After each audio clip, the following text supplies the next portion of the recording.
Le Bitcoin se veut l'antithèse des systèmes fiduciaires existants. Déjà, c'est une monnaie virtuelle et électronique. Mais surtout, n'importe qui peut créer des Bitcoins. Pour cela, il faut les dénicher en résolvant des équations complexes avec son ordinateur. En fait, il faut mettre la puissance de calcul de sa machine au service du réseau qui recherche la solution. Plus la puissance de calcul rendue disponible est importante, plus on a de chances de tomber sur un Bitcoin. C'est en fait l'équivalent d'une pépite dans une ruée vers l'or virtuelle. Et comme l'or, le nombre de bitcoins à trouver est limité, c'est prévu par ses concepteurs. Sa valeur repose donc sur sa rareté, le système fonctionne sans banque centrale capable de faire fonctionner la planche à billets comme un pied de nez au système mondial.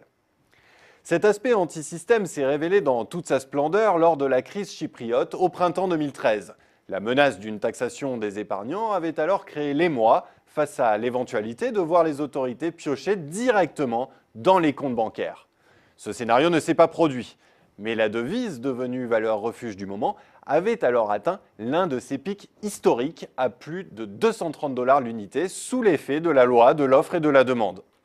Mieux, les inquiétudes sur la dette souveraine des États européens, auxquelles il faut ajouter le buzz dans les médias autour du Bitcoin, ont même fait grimper son cours à plus de 600 $ en novembre. La devise virtuelle se caractérise donc par son extrême volatilité. Un Bitcoin ne valait que 13 $ au début de l'année. En 2013, si l'on compare le cours du CAC 40 en bleu et le cours du Bitcoin en orange, le tout sur la même base, on voit clairement que les âmes sensibles ont tout intérêt à placer leur argent à la bourse plutôt que de spéculer sur la monnaie virtuelle. Le Bitcoin est donc devenu un outil de la finance la plus sauvage. D'autant plus que c'est l'instrument idéal pour organiser des pyramides de Ponzi. La SEC, le gendarme de la bourse américaine, a même rappelé que les émules de Bernard Madoff se servaient souvent des dernières innovations technologiques pour convaincre des investisseurs aveuglés par leur quête du placement en or. Alors que disent les banques de tout cela? Eh bien, pour le moment, elles regardent le Bitcoin comme un phénomène qui reste assez marginal. On est donc loin de l'idéal des créateurs.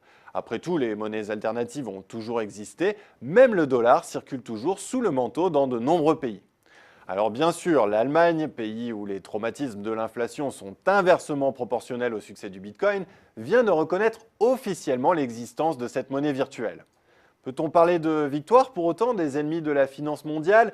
Eh bien pas si sûr, l'intérêt est plus terre à terre. Il s'agit simplement de taxer les plus-values réalisées sur la revente de Bitcoins.